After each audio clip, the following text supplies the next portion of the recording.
우리 주기도문 강의 쭉 하고 있는데 거의 마지막에 다가오고 있습니다. 오늘 바로 다음 주가 마지막, 오늘이 그 전인데 오늘은 어떤 말씀일까요? 우리 한번 말씀 보도록 하겠습니다. 마태복음 6장 13절, 우리를 시험에 들지 않게 하시고, 우리를 시험에 들지 않게 하시고, 이 말씀인데요. 우리 목회자들이 가장 이게 약간 두려워하기도 하고 겁내는 말이 있는데, 이런 전화가 왔을 때요. 목사님, 누구 시험에 들었대요? 이 말 있잖아요. 굉장히 무섭습니다. 시험에 드는 거 굉장히 무서워요, 여러분. 시험에 들었다. 이 시험에 든 게 뭘까요? 우리 목회자들이 무서워하는 시험에 들었다. 누구누구 집사 시험에 들었대요. 누구누구 청년 시험에 들었대요. 이렇게 하면 목사님이 어쩌다가 또 시험에 들었을까 하면서 이게 두려워하죠. 시험에 든다는 게 뭘까요? 시험에. 저는 초등학교 때 이제 교회 가게 되었는데, 초등학교 때 가가지고 제가 시험에 들어가지고 있잖아요. 고등학교 제가 2학년 때까지 교회를 안 나갔어요. 안 나갔는데, 처음에 이제 하여튼 그 시험에 들은 이야기 하기 좀 어렵고요. 시험에 들었는데, 굳이 이야기 하자면, 시험을 쳤어요. 정말 시험을. 성경 시험을 쳐가지고 빵점을 받았어요. 저는 이제 교회 처음 갔으니까 무슨 아브라함의 아들이 누구냐 모르잖아요. 제가 아브라함이 누군지도 모르는데 옆에 있는 친구들은 100점 받는데 저는 빵점 받아가지고 너무 시험에 들어가지고 그다음에 교회를 안 가게 되었어요. 교회에서 그런 시험 치지 마세요.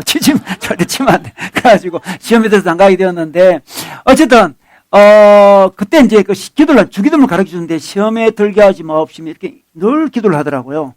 초등학교 제 마음에 시험은 들어야 되는데 시험은 합격을 해야 되는데 왜 교회 사람들은 시험에 들지 말게 해달라고 기도할까? 왜 불합격 해달라고 할까? 이런 생각을 많이 했는데, 여러분, 시험에 드는 게 뭘까요? 시험에 드는 거. 시험에 드는 게 뭘까요? 시험에 드는 거 가장 무서운 건데, 시험에 드는 게 뭘까요? 시험에 드는 것은 쉽게 이야기하면 실족한다고, 실족. 있어야 될 자리에서 미끄러 내리는 거죠.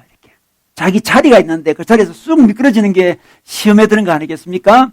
예를 들어 아버지의 자리가 있고 어머니의 자리가 있고 목사의 자리가 있는데 그 자리에서 미끄러지는 거 이게 실족하는 거예요. 혹시 요즘에 여러분 실족하지 않았나요? 우리 옆에 사람 얼굴 한번 보실래요? 보시면서 실족한 사람이 있으면 한번 손 좀 들어주세요. 목사님 이 친구 실족했어요. 자기가 있어야 될 자리에서 벗어나가지고, 어떤 이유든 간에, 충결받든지, 어떤 이유든 간에, 자기 있어야 될 자리에서 벗어날 때 우리는 실족했다 그러고, 시험에 들었다 그래요. 이전에 우리 2002 월드컵 때 유명한 골키퍼가 있잖아요. 자기 자리를 벗어나가지고 골을 넣고 밖으로 나갔어요. 쫙 차고 나갔어요. 그래가지고 있잖아요. 그때 아주 위험한 상황이 전개되었어요. 골키퍼가.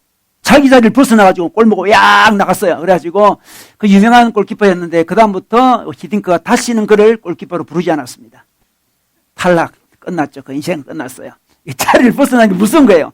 큰 실족을 낸 거죠, 지금. 자기 자리를 벗어나는데 여러분 우리가 우리 자리를 딱 지키고 있을 때가 가장 아름다워요. 아버지는 아버지의 자리를 지키고 있고 어머니는 어머니의 자리, 집사님은 집사님의 자리, 목회자는 목회자의 자리를 지킬 때 굉장히 아름다운데 어떤 이유든 간에 그 자리를 벗어나는 것을 시험에 든다 그럽니다.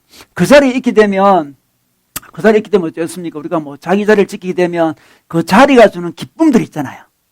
기쁨도 누리고 또 그 자리에서 해야 될 일도 있잖아요. 일도. 기쁨도 누리고 해야 될 일도 하게 돼요.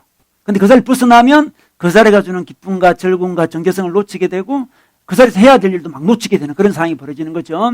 자, 우리는 어떻습니까? 우리는 하나님이 우리를 자녀로 세웠었습니다. 성경보면 우리를 자녀라고 부르기도 하고 신부라고 부르기도 하고 백성이라 부르기도 하고 다양한 걸 비유하는데 우리 하나님이 우리를 자기 자녀로 백성으로 부르셨습니다. 부르신 다음에 우리에게 하나님의 사랑도 주고 은혜도 주고 기쁨도 주고 정체성도 주고 그것만 있는 게 아닙니다. 사명도 있어요. 이 땅에서 하나님의 나라를 잘 드러내는 우리가 믿는 하나님은 이런 분이고 우리가 속한 하나님의 나라는 이런 나라다는 걸 보여주는 사명도 주셨어요.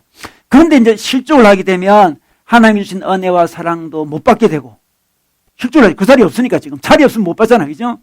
그리고 자기에게 주신 그 사명도 던져버리게 되는 거죠. 그래서 실족하는 게 참 무서워요. 그러니까. 안타까워요. 그러니까 목사들이 무서워하는 거죠. 누가 실족했대요. 그러면 그분은 이제 하나님 은혜와 사랑도 약간 비껴나게 되고 자기가 해야 될 일도 약간 비껴나게 되니까 목사 입장에는 어떡하지? 왜 실족했을까? 어떡하나? 그런 생각이 든다는 거죠. 이렇게 시험에 드는 게 무서운 건데 여러분 왜 시험에 들까요? 왜 시험에 들까요, 여러분? 또 시험의 종류는 또 어떤 종류가 있을까요?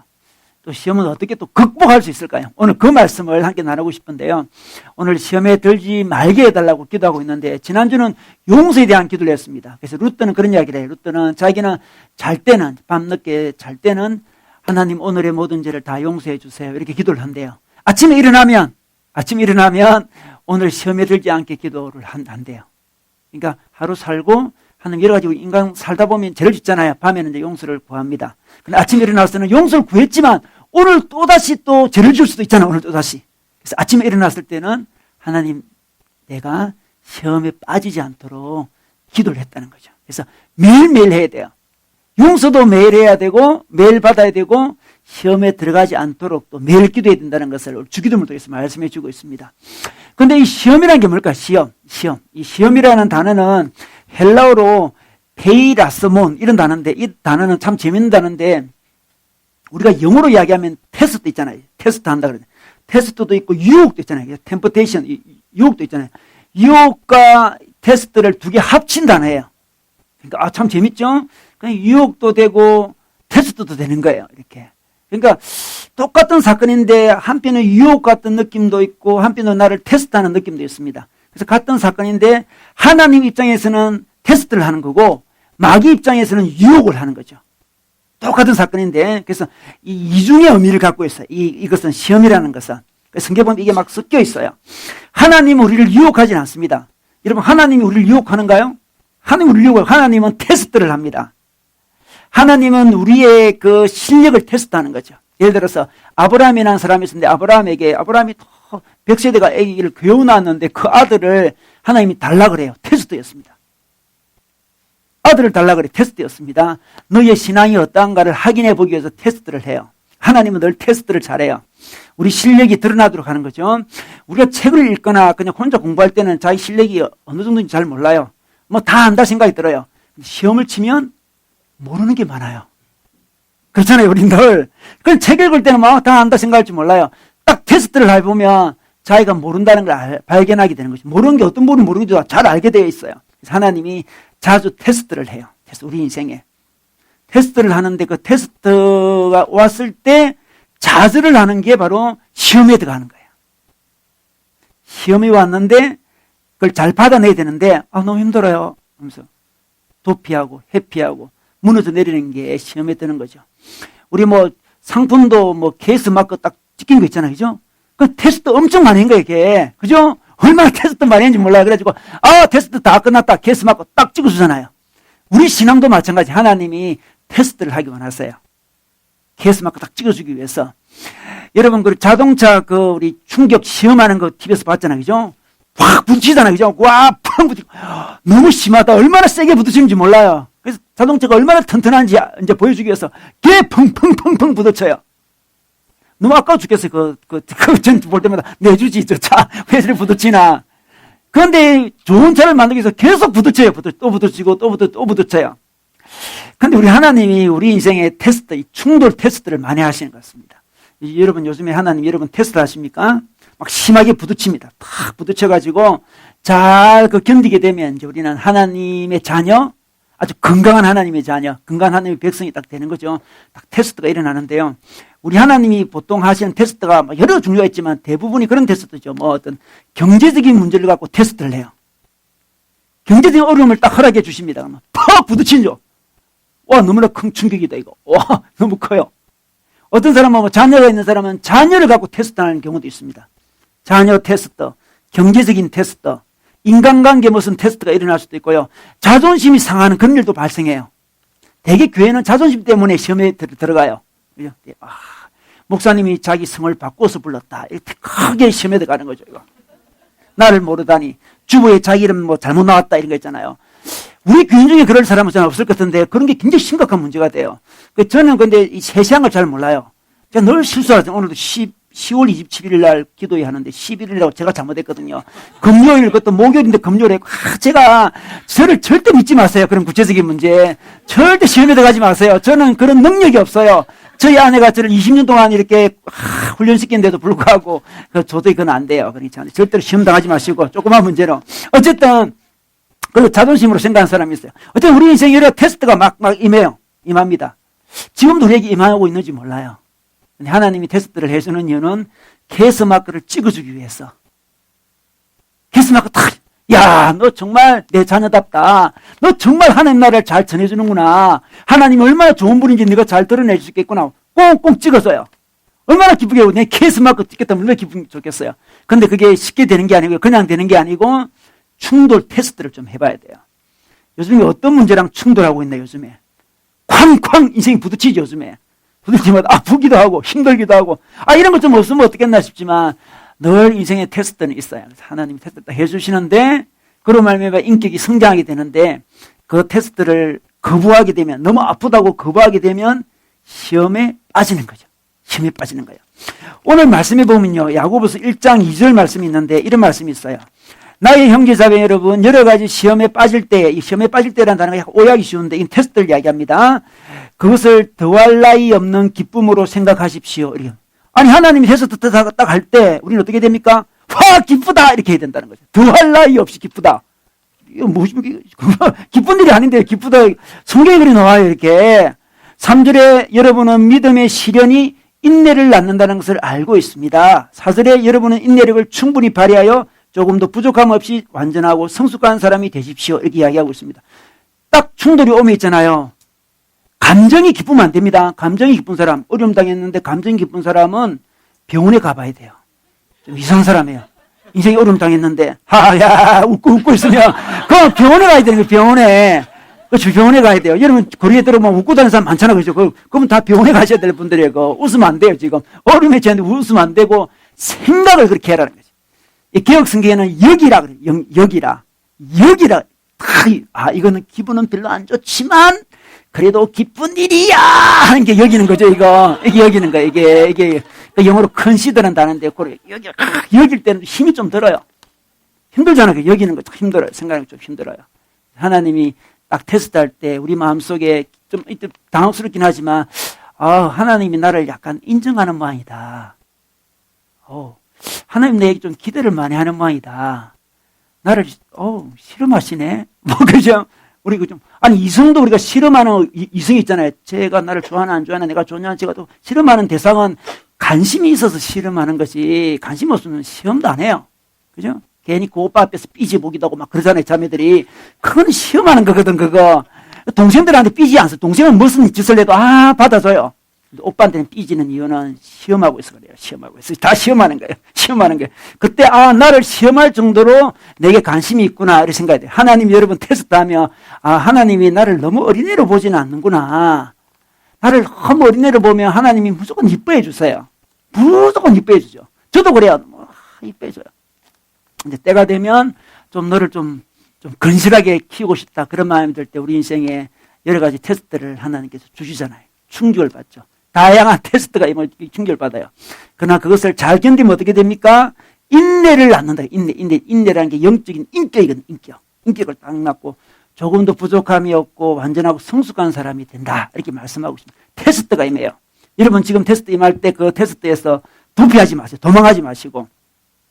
제가 사진을 하나 보여드릴게요. 우리 탁구미 앞에 우리 사진, 요거 좀 잘 안 보이죠, 요게 예수님이 십자가에 못 박혀 있는 하나의, 판인데, 요게 이제 뭐냐 그러면, 일본말로 후미에라 그러던데요. 후미에인데, 요게, 여러분, 일본의 기독교가 부흥한 적이 있었어요. 지금 요즘에 일본은 굉장히 약하지만, 기독교는 약하지만, 임진왜란 전에 그때가 한 16세기죠. 그때 가톨릭 선교사님들이 굉장히 많이 와가지고, 일본 기독교가 굉장히 부흥했어요. 그러다가 임진왜란 끝날 때쯤 돼가지고, 일본 기독교가 큰 핍박을 받습니다. 근데 이게 후미에라는 건데 이 예수님의 사진이나 성모 마리아의 사진을 붙여놨고 있잖아요. 바닥에 두가지고 핍박을 할 때 이것을 밟으면 살려주고 안 밟으면 죽였어요. 아주 이게 후미에라는 거예요. 이거를 수많은 사람이 밟기도 했고 안 밟기도 했어요. 그때 기독교인이 굉장히 많았는데 이걸 밟지 않아가지고 후미에라 이걸 밟지 않아가지고 많은 사람이 순교를 했습니다. 정말 신화의 큰 테스트가 임한 거죠. 일본 기독교에. 그리고 이걸 밟은 사람도 많이 있었어요. 이 밟아가지고 지금 이게 남아있는데 밟아가지고 이게 시커멓게 됐어요. 많은 사람이 밟아가지고. 너무나 무섭게 했기 때문에 이걸 밟은 사람, 안 밟은 사람이 있어요. 안 밟은 사람은 그때 그 도쿠가와 히에야스라고 들어봤죠. 도요토미 히데요시 다음에 토쿠가와 이에야스가 등장하는데 그 사람이 이제 거의 다 죽여요. 그때 일본의 기독교가 거의 다 사라졌어요. 그렇게 붕괴하던 일본 기독교가 사라지게 되는데, 그런데 요거를 밟지않은 이제 사람들이 죽게 되는데, 그 중에 있잖아요. 일본 그 임진왜란 끝나고 우리나라 사람이 한 10만 명이 잡혀갔거든요. 많이 잡혀갔죠. 굉장히 잡혔는데, 그 중에 기독교인들이 굉장히 많이 일어났어요. 그 중에 기독교인들이 많이 됐어요. 많이 됐는데, 우리 그 합정동에 절두산이라는 산 있잖아요. 그죠? 거기에 절두산 가톨릭 성지가 있어요. 그러면 29명의 그 순교자들의 묘가 있는데, 절두라는 게 목을 자르다 그 말이잖아요. 절두산 성지가 있어요. 합정동에. 그런데 그 중에 한 묘가 있는데, 한 묘는 그냥 가모입니다. 가짜모예요. 이 가짜모의 주인공이 바로 임진왜란 때, 요때 저곳을 밟지 않아가지고 순교한 자매가 한 분 계세요. 그분이 오타 줄리아라는 사람이에요. 오타 줄리아. 그 사람 얼굴 한번 볼까요? 오타 줄리아. 일본에서 일본 갔죠. 일본. 오타는 일본 말이고 줄리아는 세례명입니다. 세례명. 이 사람은 한국 사람이었어요. 그래서 이 사람이 순교했습니다. 그래서 이 사람의 묘가 도쿄에 있는데 도쿄에서 뭐 해마다 이분은 뭐 축제도 한다 그랬더라고요. 워낙 일본에서 굉장히 유명해요. 이분의 그 묘에서 흙을 좀 퍼와가지고 합정동이 지금 가톨릭 순교하는 그쪽에 묻어놨어요. 이 사람이 어떻게 일본에 가게 됐나 그러면 임진왜란 때 그 쳐들어왔던 사람 중에 이 선봉장 장수가 있어요. 선봉장 장수가 있는데 고니시 유키나가라고 하는 사람이었는데 들어봤죠, 여러분? 하여튼 많이 들어봤죠. 저는 많이 들어봤는데 그 사람이 한국에 왔을 때 그 사람이 가톨릭 신자였거든요. 그 사람이 와가지고 이제 이 여자가 이제 임진왜란 때 부모님을 잃고 고아로 떠들고 있으니까 걔를 데려다가 자기 시녀로 삼아요. 시녀로 삼아서 그러니까 그 사람이 복음을 전한 거죠. 고니시 유키나가가 복음을 전해가지고 이 줄리아 이 사람이 이제 하나님을 알게 되고 믿게 되었는데 신앙이 굉장히 좋아졌어요. 굉장히 좋아졌는데 그러다가 이제 유키나가가 이제 그 정권이 바뀌면서 죽게 돼요. 도요토미 히데요시 편이었기 때문에 토쿠가와 이에야스한테 죽게 돼요. 죽으면서 이제 이 여자는 벙 떴잖아요. 벙 떴는데 이 이에야스가 그 사람이 이 여자를 또 좋아해가지고 너 나의 시녀가 되라 그랬는데 나는 당신의 시녀가 될 수 없다. 나는 신앙이 있는 사람이 돼가지고 신앙을 버리라 못 버린다 이렇게 옥신각신하다가 그래서 이 사람이 순교를 하게 돼요. 순교를 하게 됩니다. 이 줄리아라는 이 세례명이 줄리아인데 이 사람이 그 테스트 속에서 그를 후회를 밟지 않고 순교해가지고 지금 우리나라에 지금 얼마나 시간이 많이 흘렀습니까? 우리나라에 그 사람의 흙을 퍼와가지고 이게 절두산에 묻어두고 있는 그런 상황이 되었습니다.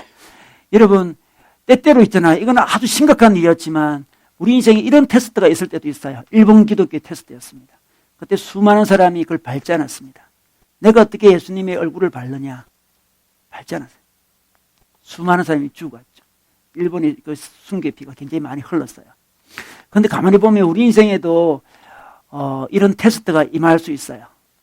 혹시 우리가 같은 설교 주면서 우리가 요즘에 후미를 밟고 있지 않느냐 그런 생각이 들어요. 여러분 혹시 예수님을 밟고 있지 않나요?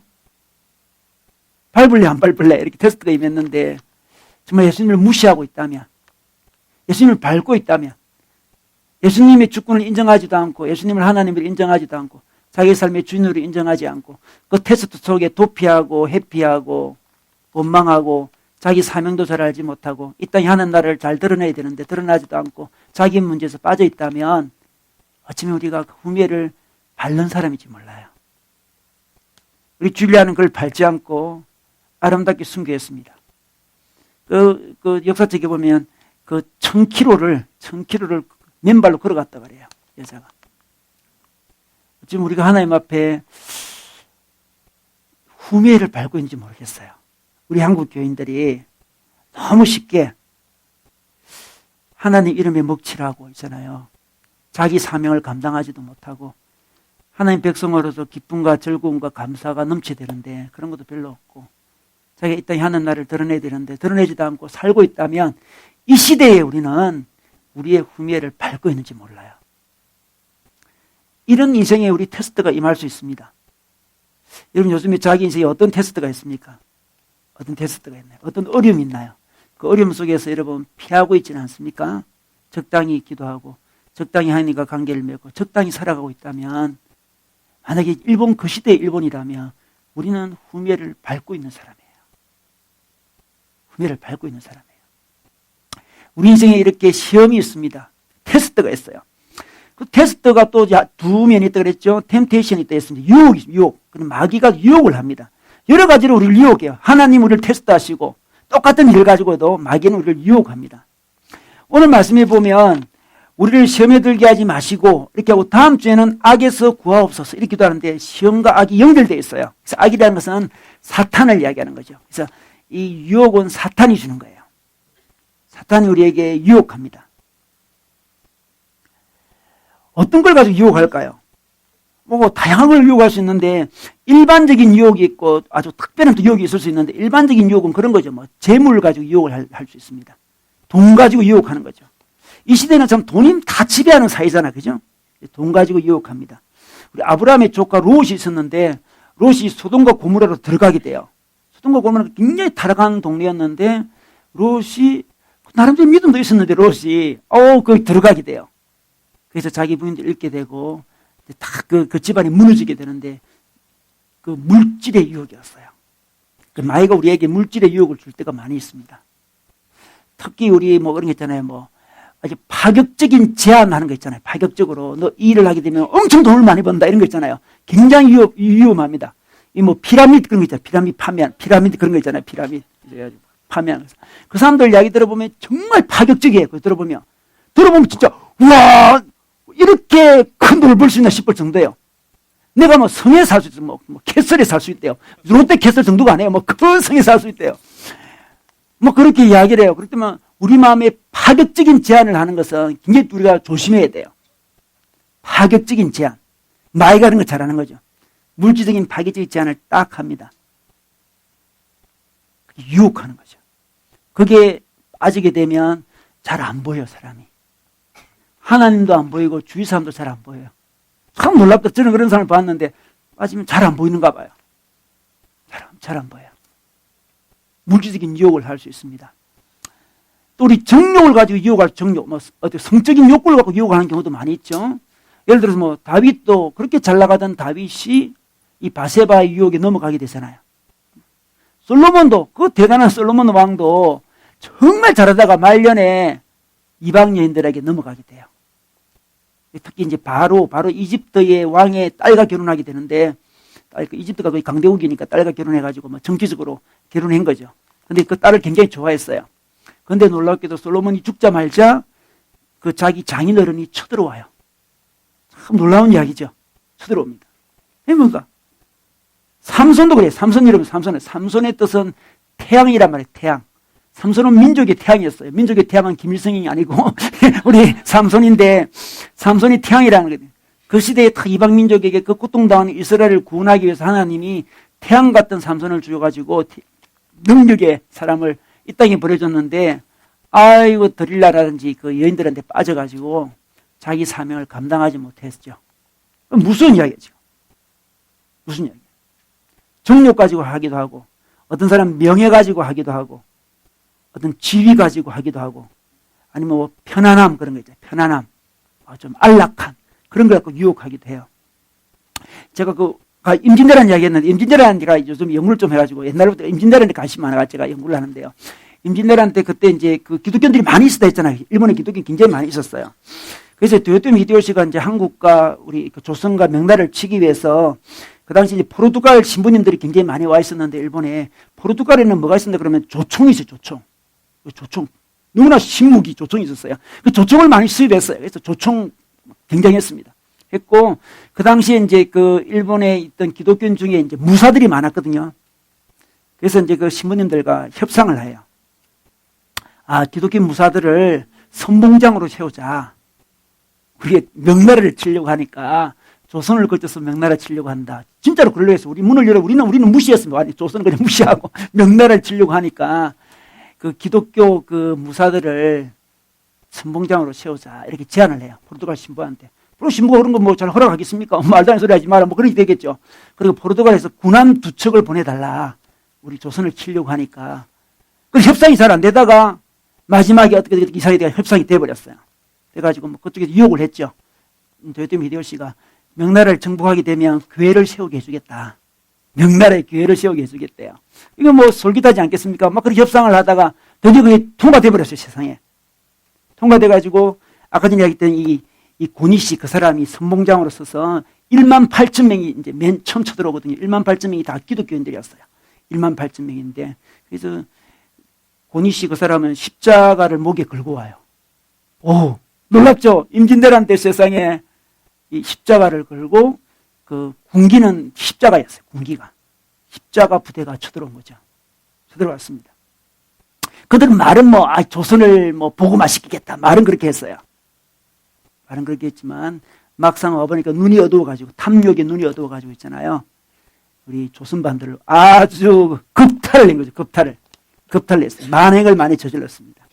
이 고니씨 그 사람이, 선봉장 그 사람이 나름대로 그 신앙이 있었는지 그런 가운데서 착한 일도 많이 했대요. 역사책에 보면. 그런 가운데서 고아들 말 돌보고 있잖아요. 그런 거 했대요. 그렇지만 결국 우리나라를 완전히 참 유린을 한 거잖아요. 완전히 유린했습니다. 했는데 그리고 또 우리나라가 10만 명을 잡아갔다 했잖아요. 10만 명 잡아가가지고 동남아시아에 노예로 다 팔아먹었어요. 아주 참 신앙인의 이름으로 그렇게 된 거죠. 마치 십자군 전쟁과 똑같아요. 십자군 전쟁도 거창한 이름으로 가가지고 탐욕에 물들어가지고 있잖아요. 공격한 거잖아요. 그게 십자군 전쟁이라는 것도. 이름은 십자군이지만 어찌 보면 일본의 임진왜란도 마찬가지를 할 수 있습니다. 거창한 신앙 미명하에 온갖 욕망을 다 치웠는데 근데 그런 것들이 바로 사람이 있잖아요. 이게 자기 신앙이 때에도 어떤 눈에 보이거나 이게 뭔가 갖고 싶은 게 보이면 금방 유혹이 넘어가지고 그런 만행을 저지를 수 있습니다. 사람들 한 사람 한 사람 보면 저 사람이 그런 만행을 저지르나 그런 싶은데 막상 상황이 전개되면 우리는 그렇게 할 수 있어요. 그게 유혹이라는 거죠. 나는 유혹이 안 넘어갈 것 같지만 상황이 그렇게 전개되면 유혹이 넘어가는 거예요. 그러니까 고니치 유키나가가 신앙이 나름대로 있은 사람인데 전도도 하고 그런 사람인데 딱 한국에 왔을 때 그런 만행을 저질렀다는 거예요. 그 유혹이 굉장히 무서운 거예요. 굉장히 무섭습니다. 그런데 그 당시에 이제 임진왜란 당시에 포르투갈 신부님이 종군 신부로 따라왔어요. 놀라운 이야기죠. 종군 신부로. 그 일본인들 격려해주기 위해서 종군 신부로 따라왔는데 그분 이름이 세스파데스라는 신부님인데 그분이 상도 우리나라에 있어요, 지금. 근데 그분이 와가지고 이제 도와주다가 이제 돌아가게 되었는데 근데 자기가 굉장히 충격을 많이 받아요, 그 신부님이. 자기가 이렇게 전쟁에 종군 신부로 왔다가 이 조선 사람들이 이렇게 죽는 걸 보고 너무 충격을 많이 받아가지고 이 교황청에 편지를 보내요. 조선 사람들이 굉장히 뭐라니까 이게 문화적으로 뛰어난 사람들이고 이 정신이 참 바른 사람들이다. 그런데 일본이 굉장히 만행을 저지르니까 자기가 종군 신부로 와서놨고도 그렇게 해가지고 교황청으로 보내게 돼요.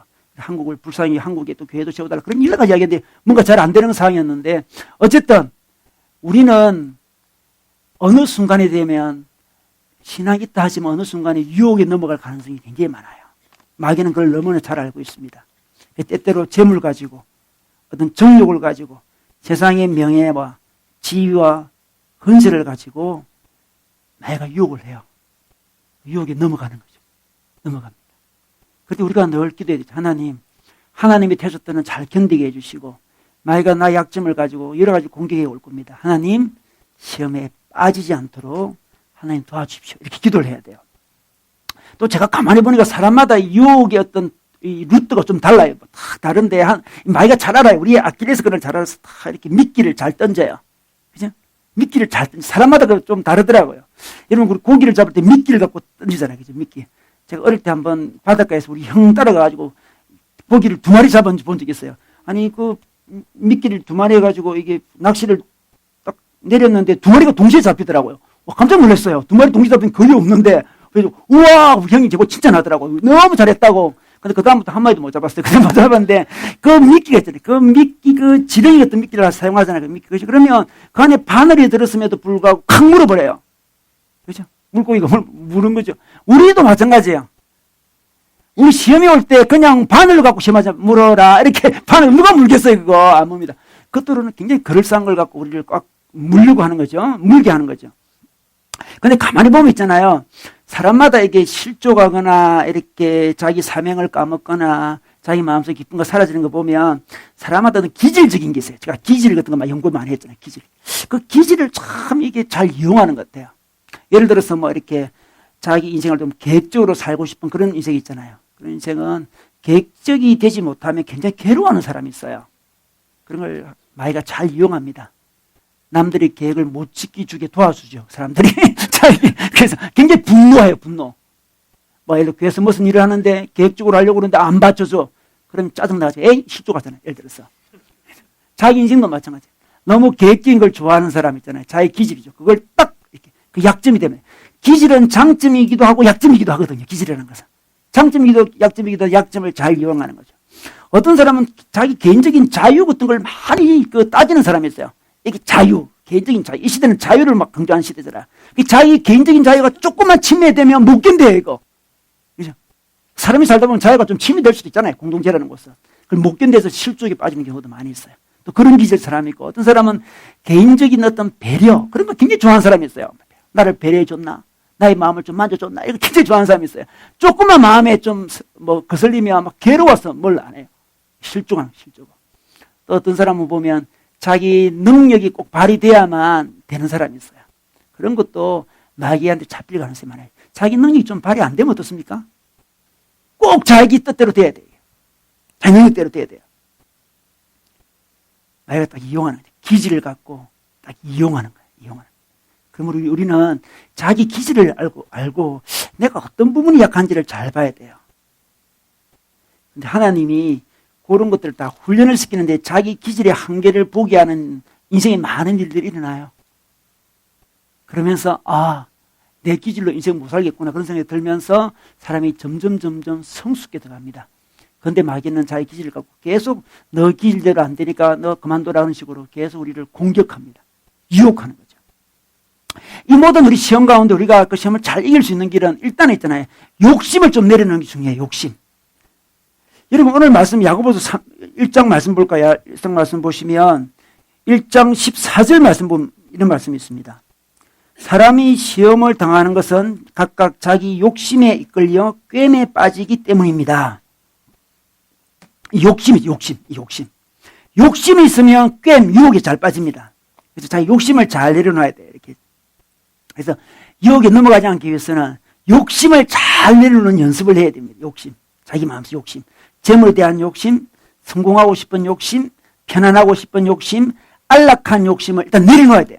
특히 신앙 있는 사람은 이렇게 생각하면 돼요. 나는 이제 평생 안락하지 않을 거다 이렇게 생각해야 돼요.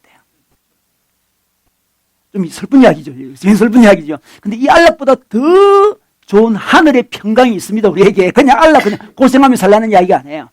자기 마음속에 나는 안락해야지 그런 마음이 드는 순간 하나님이 딱 보고 있어요. 저는 안 되겠다 하면서 안락을 무너뜨려 버립니다. 나는 돈을 좀 여유롭게 가지고 싶다 하는 마음을 숨겨야 됩니다. 그래야 받을 수 있어요. 들키면 안 됩니다. 들키면 하나님이 딱 압니다. 저놈 너는 망해야 되겠다. 너는 이렇게. 참 우리 하나님 재미난 하나님 있어요. 욕심, 재물에 대한 욕심, 어떤 성공에 대한 욕심. 그러면 성공을 위해서 성공하는 사람들은 꼭 성공 안 해요, 보면. 성공하면 안 될 것만 같더니 하나님이 막는 거죠. 그래서 굉장히 지혜롭게 숨겨야 됩니다. 전혀 관심 없다는 식으로 하나님 앞에 나오면 하나님 모르고 주시고 막 그런 일이 벌어지죠. 그래서 들키면 안 됩니다. 욕심을 내요, 욕심. 참 우리 인간은 참 그래요. 우리 인간은 이 욕심이 있으면 유혹에 참 잘 넘어가요. 우리 또 남과 비교하고 경쟁하는 그런 유혹도 있잖아요. 그런 것도 자기 마음속에 있기 때문에 그게 걸려 들어가는 거죠. 걸려 들어갑니다. 우리 애들도 밥 먹지 않을 때 있잖아요. 야, 밥 먹어라, 한결아. 밥 안 먹으면. 안 그러면 형아가 다 먹어버린다. 그러면 경쟁심이 확 일어나가지고 먹어야지. 막 먹잖아요. 예를 들어서. 그거 별로 안 좋습니다. 그런 거. 경쟁을 불러일으키면 순간적으로 힘이 쫙 나죠. 근데 경쟁 속에 계속 빨려 들어가는 거죠. 경쟁이라는 것은 결국 한 사람만 살아남고 다 죽게 되는 거죠. 경쟁이라는 것은. 그런 식으로 자녀를 교육하는 게 아니죠. 자꾸 경쟁을 부추기거나 욕심을 부추기는 그런 거 좋지 않습니다. 욕심을 부추기면 안 돼요. 어떤 자기 마음속 욕심 중에 이런 욕심도 있어요. 자기 애가 자기를 사랑하는 마음이 굉장히 많은 사람이 있어요. 그건 건강한 사랑은 아니에요. 자기 사랑받고 싶은 게 더 많은 사람이 있어요. 그런 사람의 특징은 상처를 참 잘 받습니다. 물어보면 상처받은 일이 엄청 많아요. 그런 사람은 환경이 자기를 상처 줬다기보다는 자기가 자기를 너무 사랑하기 때문에 그렇게 되는 거예요. 자기를 너무 사랑하면 굉장히 민감해지거든요. 자기에 대해서 굉장히 민감해져요. 남이 자기 조금이라도 어떤 이상한 소리를 하면 견디지 못하는 거죠. 자기를 굉장히 사랑하는. 그거 다 욕심이에요, 욕심. 욕심. 그런 욕심을 내려놓아야만 우리가 이 땅에 하나님의 백성과 하나님의 자녀로 이게 잘 살아갈 수 있습니다. 욕심을. 재물에 대한 욕심과 편안함에 대한 욕심과 안락에 대한 욕심과 그런 욕심을 이렇게 쭉 자기 애에 대한 욕심도 내려놔야 돼요. 또 영적인 어떤 욕심도 있으면 영적인 욕심. 영적인 게 무슨 욕심일까 싶어요. 그런데 자기가 영적으로 좀 깊은 사람이라는 걸 보여주고 싶은 영적인 욕심도 무슨 욕심이에요. 그죠? 그래서 어떤 우리 기도를 많이 하다 보면 기도를 많이 하는 것도 참 조심해야 돼요. 기도를 많이 하다 보면 자칫 자기가 영적인 교만한 자로 발전될 가능성이 많아요. 그래서 뭐 영적인 은사를 받았다. 뭐 예언을 하거나 은사를 받아주잖아요. 은사 받았을 때 그 사람들이 은사를 받고 하나님 앞에 감사함으로 잘 사용해야 되는데 교만해질 경우도 많아요. 은사 받은 사람은 주로 반말을 많이 하더라고요, 저는. 그죠? 은사 받으면서 반말을 잘해요, 이렇게. 너무 웃겨요. 언제 봤다고 반말을 막 하는지 몰라요. 그죠? 그런 말 있죠. 뭐, 은사 받은 사람은 귀신도 잘 쫓아내고 사람도 잘 쫓아낸다. 그런 말 들어봤죠? 귀신도 잘 쫓아내고 사람도 막 쫓아내고 막 그래요. 그게 이제 교만이 들어갔어요. 그런 은사를 받기 때문에 영적으로 붕 뜨는 느낌이 와요.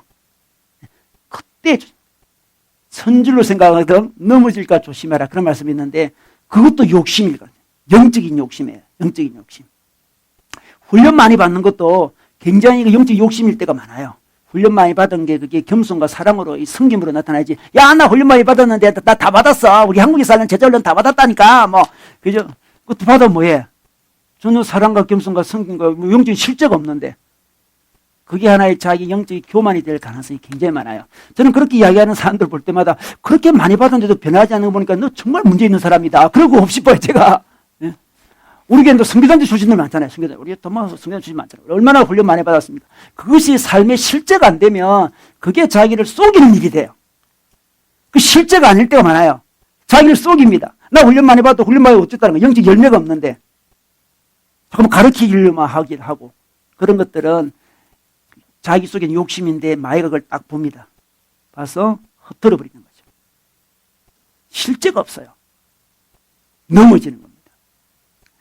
또 다른 사람을 굉장히 잘 비판하는 사람 있죠. 굉장히 비판 좋아하는 사람. 남들이 허물을 잘 아는 사람. 잘 이야기하는 사람. 이런 사람도 마귀가 딱 보고 딱 그 마음에 딱 이 낚시바늘을 꼭 딱 찝어버립니다. 우리 다른 사람이 잘못할 수도 있죠. 잘못해주는데 그것을 보면서 긍휼한 마음이 생기거나 나도 저럴 수가 있는데 나는 하나님 은혜 때문에 그래도 좀 잘했구나. 감사를 해야 돼요. 남을 비판하는 사람들 보면 되게 자기가 남보다 낫다고 얘기해요. 나는 저러지 않을 건데. 근데 자기도 그 자리 가보세요. 대부분이 그럴 수밖에 없어요, 인간은. 우리 국회의원들 요구하는데 국회의원 한번 여러분 돼볼래요? 될 수도 있겠지만 돼볼래요? 돼보면 그런 구조로 넘어가지 않을 수가 없어요, 지금. 우리는 잘 모를 때는 남의 잘못이 맞죠. 뭐 잘못된 건 맞는데 그걸 갖고 계속 공격하고 비판하고 그럴 때 자기 마음이 많이 상한다는 걸 모르죠. 자기 마음이 굉장히 높아져 가요. 그게 욕심이에요. 그것도. 자기가 남보다 우월하다는 욕심이 개입되는 거죠. 그게 유혹이에요. 딱 넘어갑니다. 그런 사람들은 자기 마음이 먼저 남을 비판하면서 자기 마음도 깨진다는 걸 모르죠. 자기 마음 많이 깨져요. 은혜가 사라져요. 힘들어요. 하나님 나라를 전하지 못해요. 제가 어떤 후배는 나랑 같이 영적인 훈련도 많이 하고 여러 가지 많이 했는데 요즘 교회를 안 다녀요. 왜 안 다니냐 물어보니까 목사님들이 다 나쁘대요. 그래서 교회를 안 다닌대요. 목사님 나쁜 거는 맞지만 교회를 안 다니죠. 이 논리는 어디서 그거 막 하면서. 근데 그 친구는 자기는 목사가 못 됐어요. 되고 싶어서나 여러 가지 이유로 못 됐어요. 그래서 위에서 인정을 안 해요. 너는 목사 되면 안 되겠다. 인정 안 해줬어요. 상처가 됐어요. 자기가 못된 그 상처를 비틀어가지고 막 늘 욕이나 하고 교회는 안 다니고 있어요. 자기 내면을 잘 모르는 거죠. 유혹입니다. 남들의 잘못이 많이 보이면 여러분 유혹에 지금 많이 빨려 들어가고 있는 거예요. 남들의 잘못이 보일 때마다 야, 나도 저럴 수 있는데 천만 다행이다. 나도 저 자리에 갔으면 분명히 그랬을 건데 어쩌면 저보다 더 심했을지도 몰라. 그런 마음이 들 때 그 마음은 살아있는 마음이죠. 더 나아가서 우리가 기도를 해야 돼. 이 기도는 참 중요한데 유혹을 이기려면 기도해야 되는데 여러분 오늘 그 누가복음 22장 말씀 있죠. 시험을 이기는 기도 있습니다. 39절에 보니까 22장 39절에 예수께서 나아가서 늘 하시던 대로 올리브산이 감람산이거든요. 올리브산에 가시니 예수님이 있잖아요. 지금 십자가 앞에 섰습니다. 큰 위기 앞에 선 거예요, 지금. 늘 하시는 대로 올리브산에 올라가요. 제자들도 그걸 따라갔습니다. 같이 기도하고 간 거예요. 4절에 보니까 예수께서 제자들에게 말씀하십니다. 시험에 빠지지 않도록 뭐 해라? 기도해라 그랬습니다. 유혹을 내려놓는 게도 필요하고요. 기도를 해야 시험을 이길 수가 있어요. 빠지지 않습니다. 시험이 옵니다. 빠지지 않는 거는 기도를 해야 돼요. 근데 기도는 예수님 보시면 예수님이 좀 큰 위기 당했는데 십자가 앞에 섰는데 늘 하시는 대로 갔습니다. 그래서 예수님이 늘 올리브산에 자주 갔는가 봐요. 늘 하시는 대로. 그래서 기도할 때 우리는 기도하자 이렇게 하면 기도해야지 뭐 쉽게 생각할 수 있는데 기도도 조금 더 가보면 있잖아요. 기도도 늘 하던 사람이 기도를 잘할 수 있어요. 그래서 늘 하시는 대로 올리브산에 가셨잖아요. 그래서 여러분 기도할 거면 기도해야지 이러지 말고 늘 하던 대로 어떤 습관이 되도록 해야 돼요. 자기한테. 늘 하시는 대로 올리브산 어떤 장소에 가야 되는 거죠. 그래서 습관이 있는 기도를 해야 돼요. 그래야만 유혹을 극복할 수 있습니다. 습관이 됐어요 벌써. 습관이 됐어요. 늘 그 자리 감람산에 가요. 올리브산에 늘 가요. 몸에 배었습니다. 이 몸에 배인 사람. 어림이 없더라도 늘 하던 게 몸에 배은 사람 어림이 오면 그 자리에 바로 갈 수가 있어요. 습관을 쫓아하는 기도가 필요합니다. 여러분 장소라는 거 굉장히 의미가 있어요. 습관과 장소가 굉장히 의미인데 어느 장소에 가면 기도가 잘 되는 장소가 있어요. 그죠? 제가 이런 조사를 많이 해보니까 있잖아요. 조사를 해보니까 제일 기도 안 되는 곳이 침대더라고요. 침대. 침대 위, 침대 옆, 침대 아래. 이게 제일 안 되는데 침대는 잘 안 돼요. 제가 다 조사해봤어요. 안 되더라고요. 늘 하던 예수님도 감람산에 갔잖아요. 그죠? 올리브산에 간 거예요. 그래서 기도의 장소를 확보를 해야 유혹을 이길 수가 있습니다. 늘 하던 대로 해야죠. 유혹이 왔을 때 가는 게 아니죠. 늘 하던 대로 늘 갔습니다. 지금 유혹이 오더라도 늘 갔습니다. 기도의 자리를 벗어나게 되면 유혹이 왔을 때 이겨내지를 못해요. 우리 익숙한 장소가 필요합니다. 그게 가면 좀 기도가 빨리 되는 장소가 있잖아요. 약간 자기가 눈물 콧물 흘렸던 장소가 참 좋아요. 우리 막 떨어져 있어요. 이게. 그런 공간이 있잖아요. 왜 울면 눈물 콧물 막 떨어져. 그 장소 가면 저절로 기도가 잘 돼요. 바로 기도에 들어가요. 그런데 익숙하지 않는 곳에 가면 적응한다고 시간을 많이 보내요. 쭈삐쭈삐다 이거 어디지? 쭈삐쭈삐다 그렇잖아요. 그래서 자기의 좋은 공간을 만들어요. 늘 하던 곳에 가요. 늘 하던 곳에. 기도에 쏙 들어갈 수 있는 습관을 쫓아서 기도해야 돼요. 습관이 되면 참 좋은 게 있잖아요. 안 하면 좀 괴로워요. 우리 뭐 헬스 운동하는 분도 그렇잖아요. 늘 하던 사람이 안 하면 몸이 막 찜찜해서 못 견딘대요. 그 정말 좋은 습관이에요. 운동을 하면 몸이 찜찜한 그게 정말 좋은 거예요. 기도도 마찬가지예요. 습관을 쫓아 기도하는 사람은 기도 안 하면 영적인 두드러기가 막 일어나는 거예요. 두드러기 막 일어나잖아요. 그죠? 습관이 됐기 때문에. 안 하면 온몸에 영적인 두드러기가 막 일어나요. 안 하면 못 견디겠어요. 정말. 그게 습관이 돼서 그래요. 하면 두드러기 일어나는 사람이 있습니까? 하면 안 하다가 웬일이냐 하다가 하면. 습관을 쫓아 기도하고 예수님이 제자들 보고 함께 기도하라고 데려갔습니다. 기도도 해보면 있잖아요. 함께 기도하는 게 참 좋아요.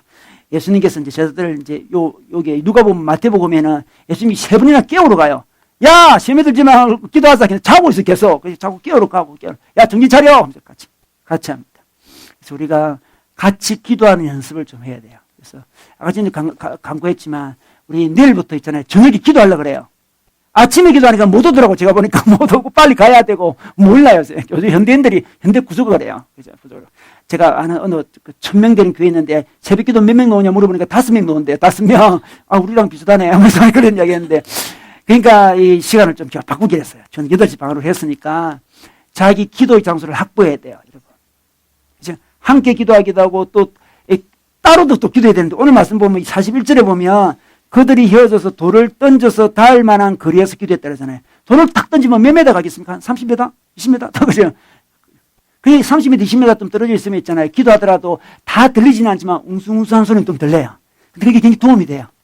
그죠? 도움이 되잖아요. 자기 혼자 여기 기도하는 것보다 저기서 하면, 저기서 하면, 저기서 하면, 저기서 하면 기도해요. 그죠? 그 다음에 그 기도 힘을 받아요.